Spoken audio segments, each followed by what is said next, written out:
पीटता है। वाणी जो जन गुरु की निंदा करही, शुक्र सवान गर्भ में पढ़ी। गुरु की निंदा सुने जो काना, ताको निश्चय नरक निदाना। अपने मुख निंदा जो करही, परिवार सहित नरक में पढ़ी। जो जन यानी जो व्यक्ति, जो भगत अपने गुरु जी की निंदा करेगा, वो शुक्र सवान यानी कुत्ते और शुअर के जन्म प्राप्त करेगा। दास ने आपको पहले बता दिया, काल आमने सामने की लड़ाई नहीं लड़ता है, लेकिन यह भक्तों की मर्यादा सूक्ष्म चाल के द्वारा तुड़वा देता है। भक्तों को लगता है कि हम तो अपने गुरु जी की कभी निंदा करते ही नहीं। अरे क्यों नहीं करते? तुम्हारे से ज्यादा तो किसी ने संत रामपाल जी की निंदा की नहीं। सतलोक आश्रम हरियाणा से जुड़े हुए भक्तों से ज्यादा संत रामपाल जी की निंदा तो कोई कर ही नहीं रहा। कैसे? आप लोगों ने 2019 में सतगुरु रामपाल जी परमेश्वर जी की मर्यादाओं के, उनके नियमों के, उनकी शिक्षाओं के, उनके सत्संगों के विरुद्ध मनमाना आचरण करते हुए कांग्रेस सरकार को खुलेआम सपोर्ट किया और उनको वोट डाले। तो भाई जितने भी बीजेपी वाले थे वो सब संत रामपाल जी को गालियां ही निकाल रहे थे। क्या हमने तो सुना कि संत रामपाल जी बहुत अच्छे ज्ञानी हैं, तत्वज्ञानी हैं, और ये संत रामपाल जी भी राम रहीम और आसाराम की तरह सरेआम राजनीति कर रहा है। यारो बीजेपी ने संत रामपाल जी का क्या बिगाड़ा था जो उन्होंने कांग्रेस को समर्थन दे दिया? अब उनको थोड़ी पता है कि संत रामपाल जी तो जेल में बैठे हैं, उनका तो कोई लेना देना नहीं है। ये सारा काम तो काल प्रेरित होकर उनका परिवार कर रहा है। तो संत रामपाल जी की आड़ में आप भक्तों ने कांग्रेस का समर्थन किया, कांग्रेस को वोट डाले। तो बीजेपी वाले क्या गुरु जी को भोग लगाएंगे, लड्डू खिलाएंगे, गुरु जी के अच्छे अच्छे गीत गाएंगे? भाई जो उनके विरोध में होता है वो तो उसके खिलाफ उल्टा बोलेंगे, गालियां निकालेंगे, कुशब्द बोलेंगे। तो ना जाने कितनी गालियां हजारों लाखों की संख्या में संत रामपाल जी को खानी पड़ी बीजेपी के समर्थकों से, क्योंकि आप लोगों ने संत रामपाल जी की शिक्षाओं के विरुद्ध होकर कांग्रेस का समर्थन किया। क्योंकि संत रामपाल जी का तो राजनीति से 36 का आंकड़ा है। दास ने आपको थोड़ी देर पहले भी वीडियो सुनाया था, अब फिर से सुनाने की आवश्यकता है, जिसमें संत रामपाल जी ने कह रखा कि भक्तों को राजनीति के आसपास भी नहीं जाना चाहिए। राजनीति तो हानि का सौदा है और पार्टी विशेष देखकर तो भक्तों को वोट देना नहीं चाहिए। किसी के भावों में भावित होकर वोट देना ही नहीं चाहिए। लेकिन आप लोगों ने तो मैनेजमेंट के भावों में भावित होके, मैनेजमेंट के कहने से और पार्टी विशेष देखकर ही 2019 में कांग्रेस को वोट दिया, यानी गुरुजी की शिक्षाओं के विरुद्ध। तो भाई बीजेपी वाले तो गालियां निकालेंगे गुरुजी को। सबसे बड़ा हानि का सौदा है जो राजनीति में जाते हैं वो अपना जीवन नाश करते हैं। भक्त को राजनीति के आसपास भी नहीं जाना चाहिए।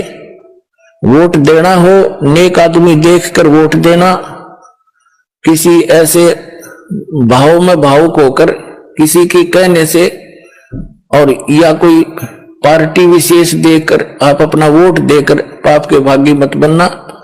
क्योंकि आपके द्वारा दिया गया वोट से जो चुना हुआ व्यक्ति है, यदि वो गलतियां करता है तो उसका रेसों में पाप आपको भी लगेगा। तो ये ध्यान से रखना है, अपने वोट का सदुपयोग करना है, करो कि तक, क्योंकि राजा तो चुनना ही पड़ेगा व्यवस्था बनाए रखने के लिए। इतनी सी बात। और जिस भगत के मनमाने आचरण के चलते यदि दुनिया वाले उसके गुरु को गालियां देते हैं, उसके गुरु की निंदा करते हैं, तो भाई वो सारा का सारा दोष उस भगत को लगेगा, क्योंकि उस भगत के कुकर्मों के चलते दुनिया उसके गुरु की निंदा कर रही है। तो आप लोगों ने सीधे तौर पर तो निंदा नहीं की, लेकिन काल ने सूक्ष्म चाल चलते हुए दुनिया वालों के मार्फत आपके मनमाने आचरण को आधार बनाकर आपके गुरुजी की निंदा करवा दी, जिसका दोष आपको लगेगा। और अब जैसे ही 2024 आया तो उसी काल प्रेरणा से सतलोक आश्रम मैनेजमेंट हरियाणा को माध्यम बनाकर आप भक्तों से बीजेपी का खुलेआम समर्थन करवा दिया गया। नरेंद्र मोदी की रैलियों में आपको बसों में भर भर के ले जाया गया, बीजेपी को वोट डलवाए गए। अब वो कांग्रेस वाले गुरुजी को गालियां निकालेंगे कि यार ये तो बड़ा दोगला आदमी संत रामपाल जी, तो पिछली बार तो जो है कांग्रेस के साथ था, अब की बार बीजेपी के साथ हो गया। तो वो देश की आधी जनता वो कांग्रेस वाले संत रामपाल जी की निंदा करेंगे, गालियां निकालेंगे। तो भैया वो दोष किसको लगा? आप भक्तों को लगा। तो ऐसे ही ये काल सूक्ष्म चाल में चटनी बनाता है भक्तों की। अभी रुक जाओ, थोड़े समय रुक जाओ। जितने दिन तुमने मर्यादा में रहकर संत रामपाल जी की भक्ति की है वो तो परमात्मा देता है, छीनता नहीं है। लेकिन भैया जब गुरुजी के विरुद्ध काम करते हो ना तो बैटरी बहुत जल्दी डिस्चार्ज होती है, और थोड़े दिन की ये बैटरी है।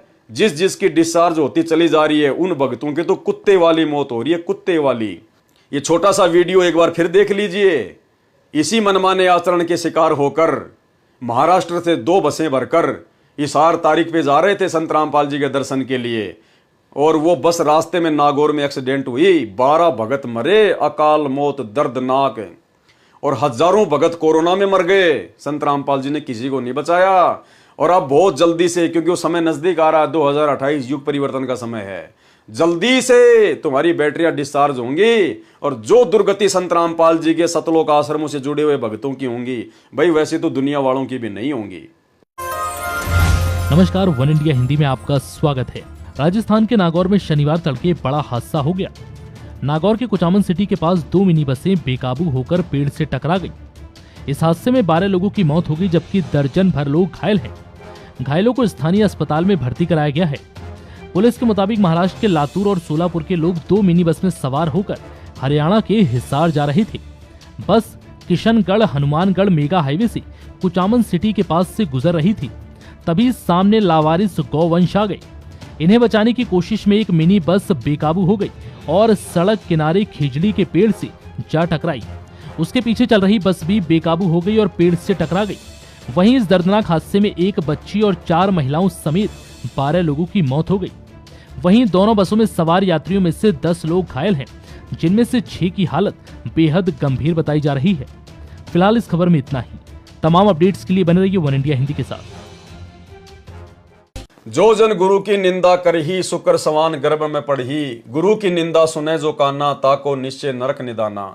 अपने मुख निंदा जो करही, परिवार सहित नरक में पढ़ही। सरलार्थ, जो शिष्य गुरु जी की निंदा करता है उसकी भक्ति समाप्त हो जाती है। फिर शुक्र यानी सुअर तथा सवान यानी कुत्ते के जन्म प्राप्त करता है। अब देखो भाई और बहनों, संत रामपाल जी का छोटा सा सत्संग हिसार जेल से आया हुआ, जिसमें गुरुजी ने स्पष्ट तौर पर सतलोक आश्रम वालों के मनमाने आचरण का जिक्र करते हुए स्पष्ट तौर पर कहा है कि अभी अभी जो बकवाद करी है, यानी गुरुजी को जाके किसी ने बताया होगा, क्योंकि मैनेजमेंट के भी तो आपस में कई पार्ट बने हुए हैं, तो जाके जेल में गुरुजी को बता दिया। तो गुरुजी ने सरेआम सत्संग में जिक्र किया है कि अभी अभी जो बकवाद की है ना, ये किसी सारनामी ने की है, सार नाम प्राप्त सेवादार ने की है। अब वो कुत्ते वाली मौत नहीं मरेगा तो क्या होगा। और फिर गुरुदेव कह रहे हैं कि भाड़ में जाओ ऐसे कोऑर्डिनेटर और भाड़ में जाओ ऐसे शिष्य। भाई और बहनों सुनो ये सत्संग, अगर अब भी तुम्हारी आंख नहीं खुल रही है तो फिर कौन से दिन खुलेंगी। तो जैसे दास बता रहा था कि सार नाम लेकर एक ऐसी बुरी मौत मरा, एक्सीडेंट हो गया, गाड़ी ले रहा था। अब मैं देखता हूँ जैसे ये बकवाद करी है 11/7 को, ये सार नाम प्राप्त न करी है, ये बकवास उसने की है। अब वो कुत्ते वाली मौत नहीं मरेगा तो और क्या करेंगे ये बताओ। सार नाम ले लिया, कोई परमानेंट टिकट होगी तब उसका कुछ भी ना होगा, बकवाद वैसे करता रहो। हिमाचल प्रदेश का मुझे पता चला, बहुत विरोध करते थे इसी मैनेजमेंट के बारे में, बकवास करते थे, उनके फोटो तक मुझे प्राप्त हुए। 1 महीने के बाद उनको बुलाया गया कुरुक्षेत्र आश्रम में, भाई समझाओ। रोहतक में बुलाया, अपनी अपनी बकवास करके चले गए। तो ठीक थे, उनको भी गलत बताते रहे। वापस गए, रास्ते में 2 तो एक्सीडेंट में मर गए, एक की टांग टूट गई। 2 बकवाद कर रहे थे, सार नाम भी ले रहे थे और सतनाम भी ले रहे थे। खाक है वो सतनाम और सार नाम। और शिष्य भी गुरु जी के थे। भाड़ में जाओ इसे शस और ऐसे कोऑर्डिनेटर, तो अपनी बकवास करके कर्म बना लो, बकवास छोड़ दो। ये बार बार कहने की बात नहीं है। तो मुश्किल से मानव शरीर मिला, इसमें तुम वो चौधर में खो दियो और नष्ट करके चले जाइए इस जीवन को। जो आदेश दास का हो भगत तो वो है, कूदता हूँ गुरुदेव का। रामपाल दास का नाम, गले प्रेम की जेवड़ी, जहाँ खेचो वहां जाओ मैं। तो करो तो बाहड़ू, वापस आ जाऊं तो दूर दूर करो तो जाऊं, जो रखो तो हीरो, जो देवो सो खाओ। कि एक परमात्मा इस भाव में आओगे ना, वो बात तो बढ़ेगी जब। वैसे ठीक है, जिसा करोगे मालिक रखा को नहीं। ठीक, वो मर गए, भक्ति कर रहे थे, हुआ तो उन्हें मिले मिलेगी, और अगले जन्म में हो सके कि राजा महाराजा बन जाए, फिर कर्म फोड़ के फिर कुत्ते बन जाएंगे।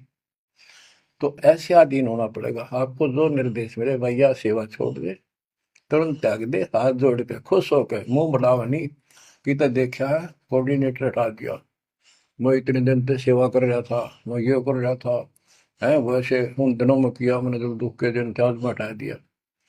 तो के राजा था तो के मंत्री लाग रहा था, भले आदमी, सेवा थी, मजदूरी थी, मालिक ने दी, मालिक ने ले ली। खुश होना चाहिए हाथ जोड़ के, भाई फेर दियो चांस, गुरु जी कहियो, फिर मौका दे, कोई गलती हो तो सुधारूंगा, सुधारूंगी। ये तो है साधु के लक्षण। और बकवाद करके मुंह चढ़ाकर बैठे के किसका के बिगाड़ेगा, कल मरेगा कुत्ते वाली मौत से, रहसे की सीट के मारेगा काल। बच्चों,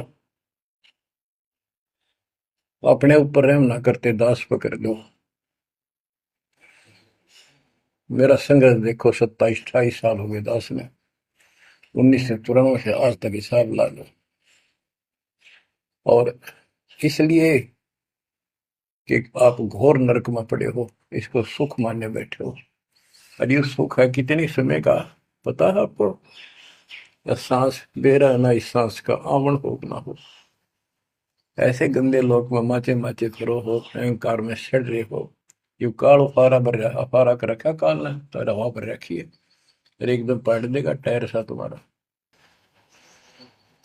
आँख खोल लो, आखिर तुझको कौन कहेगा, गुरु बिन आत्म ज्ञान, मन नेकी कर ले, 2 दिन काम है मान, मन नेकी। ये कबीर साहब रो रो का गाया करते, खड़े होके तो चौराहों पर, आंखों में आंसू होती थी उनके।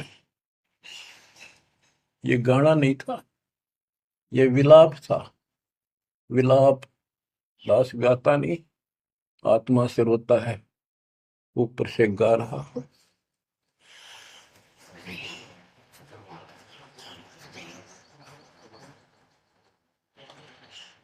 120 साल आपके बाप, आपके पिता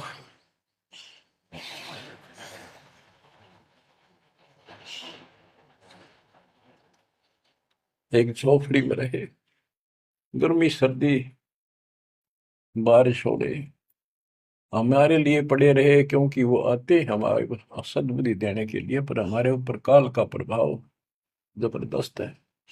उस काल के प्रेशर को इस आत्मा के ज्ञानता को हटाने के लिए ये सत्संग माध्यम है। भक्ति खूब कर ली, मर्यादा भंग होती रही तो खाक भक्ति साथ पंचर हो रहा है, हवा भरे जाओ उधर से फुर होती रहेगी। पहले मर्यादित हो जाओ, पंचर ला लो सारे, और फिर अपनी थोड़ी हवा आराम से भरो, और देखना सारा काम ठीक हो जाएगा। बच्चों, आखिर तुझको कौन कहेगा, गुरु बिना तो ज्ञान। जो शिष्य गुरु जी की निंदा करता है उसकी भक्ति समाप्त हो जाती है, फिर शुक्र अर्थात सुअर तथा स्वान अर्थात कुत्ते के जन्म प्राप्त करता है। जो शिष्य गुरु जी की निंदा अपने कानों से सुनता है उसको नरक प्राप्ति होती है, यह निश्चय कर माने। स्पष्टीकरण: यदि कोई व्यक्ति आपके गुरुदेव की निंदा कर रहा है और आप उसके पास बैठे हैं, आपको लग रहा है कि यह व्यक्ति जो कह रहा है हो सकता है यह दोष गुरुजी में हो, तो आपने वह निंदा अपने कानों से सुन ली, आपकी भक्ति नष्ट हो गई। उस शिष्य को चाहिए अपनी गलती माने और पुनः उपदेश प्राप्त करे, फिर किसी सिरफिरे की बकवास सुनकर गुरु में दोष ना देखें। यदि कोई व्यक्ति आपके गुरु की निंदा करता है और आप वहां बैठे हो, आपको लगे कि यह व्यर्थ की बकवास कर रहा है, हमसे अधिक यह व्यक्ति हमारे गुरु जी के विषय में कैसे जान सकता है, तो उस शिष्य ने उस निंदा को अपने कानों से नहीं सुना।